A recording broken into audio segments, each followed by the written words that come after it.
Welcome back to the History Hub. The War of the Roses was a series of civil wars that took place in England between 1455 and 1487. It was a struggle for the English throne between the House of Lancaster and the House of York, two branches of the royal Plantagenet dynasty. The roots of the conflict between the Lancaster and York factions can be traced back to the reign of King Edward III, who had multiple sons and did not clearly designate a single heir. This led to competition between his descendants for the throne. Edward III had 5 sons, each of whom had descendants of their own. The descendants of Edward III's second son, Lionel of Antwerp, became known as the Lancaster branch of the Plantagenet family. The descendants of Edward III's third son, John of Gaunt, became known as the York branch of the Plantagenet family. As the years went on, tensions between the Lancaster and York factions increased, as each sought to secure their own claim to the throne. This came to a head during the reign of King Henry VI, who was a member of the Lancaster branch of the family. Henry VI was seen as a weak and ineffective ruler, which led to a loss of support for the Lancaster family and an increase in support for the York family. By the mid-15th century, the Lancaster and York factions were openly vying for the English throne, leading to the outbreak of the War of the Roses in 1455. The conflict was characterized by shifting alliances and periods of truce, as each side sought to gain the upper hand and secure their claim to the throne. The first phase of the War of the Roses began in 1455 with the First Battle of St. Albans. The Lancaster forces were led by the Duke of Somerset, while the York forces were led by Richard, Duke of York. The battle was fought over control of the king, Henry VI, who was seen as a weak and ineffective ruler. The Yorkists emerged victorious at the First Battle of St. Albans, taking control of the government and establishing their dominance. However, this was short-lived as the Lancastrians regained control in 1456 and worked to undermine the power of the Yorkists. Throughout the first phase of the War of the Roses, the conflict was characterized by shifting alliances and periods of truce, as each side sought to gain the upper hand and secure their claim to the throne. However, the Yorkists continued to gain momentum, and by 1460, they were in a position to challenge the Lancastrians for control of the government. The first phase of the War of the Roses set the stage for the continued struggle for the English throne between the Lancaster and York factions. It was a time of political turmoil and instability, marked by shifting alliances and brutal battles. The second phase of the War of the Roses was marked by a series of decisive battles that ultimately determined the outcome of the conflict. This phase began in 1460 with the Battle of Northampton, where the Yorkists, led by Richard, Duke of York, defeated the Lancastrians and captured King Henry VI.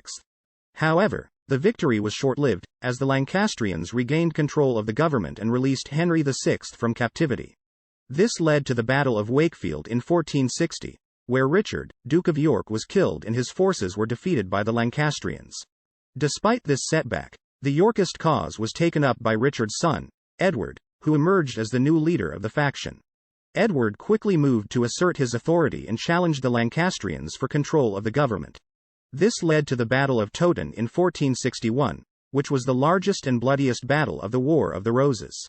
The Battle of Towton was a decisive victory for the Yorkists, and Edward was crowned King Edward IV.